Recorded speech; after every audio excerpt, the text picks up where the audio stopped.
Sri Rinki and you. No. Yes, sir. Question Thank number you, sir. 143. Honorable Speaker, through you, sir, I would like to draw the attention of this August House and also the concerned minister regarding the case of about 4,000 metric tons of coal which went missing from two depots that falls under my constituency. I want to know if the minister is aware of this particular 4,000 metric ton of coal which went missing, and sadly, one of the minister from the state government says that it is because of the rain that has been the reason for this missing coal. This is very serious, sir, and I request the minister to look into this matter. Thank you, sir.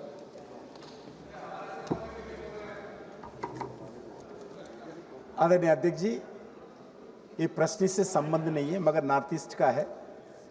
जो आदरणीय संसद ने जो आज इस issue को उठाया, वो इश्यू आज भी मैं सुबह सोशल मीडिया में देखा हूँ।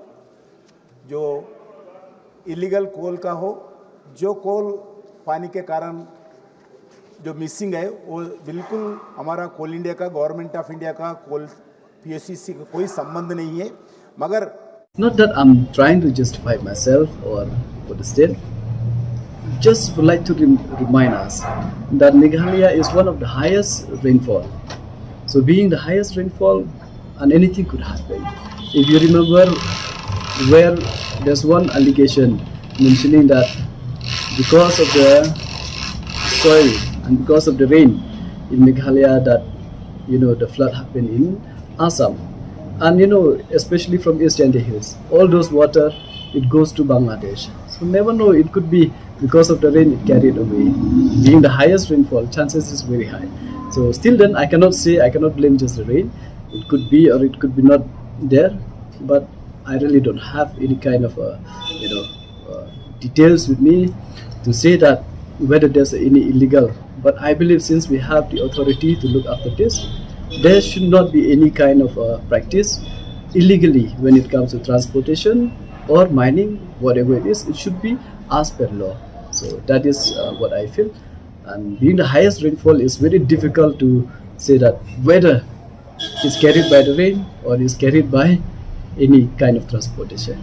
Allegation, it might be against anybody, against any state, any department, but it's just that we need to have a proof whether it's a fact or not. So for this, they can try. Department is there, the friend line department and different sources is there. They can find it out and they'll get the result. But I believe that our people, if it is for survival, they might do it illegally. Otherwise, nobody wants to do any kind of illegal methods where it can hamper the state, or just for enjoyment, they will not do any kind of illegalities. But if it happens that about to die just for survival, then though I cannot say, it might be. But I believe our people, they will not do such kind of thing, illegalities. They are much happy, especially with the announcement of Chief Minister regarding with this scientific mining, where all of us, we are happily welcome it, and we would love to see the light of the day with this mining, scientific mining. So I believe that our people will not play such kind of fool things where the court or the law will have a chance to point fingers on us. Because of it's a rainy season, I cannot say exactly, but our people are trying, those who got a license, especially Ma Thomas families. So they have gone ahead and we are waiting for the light of the day. So looking forward as early as possible that the government, the moment they got the coal and they give them a challenge, then we can transport the coal legally to any source required.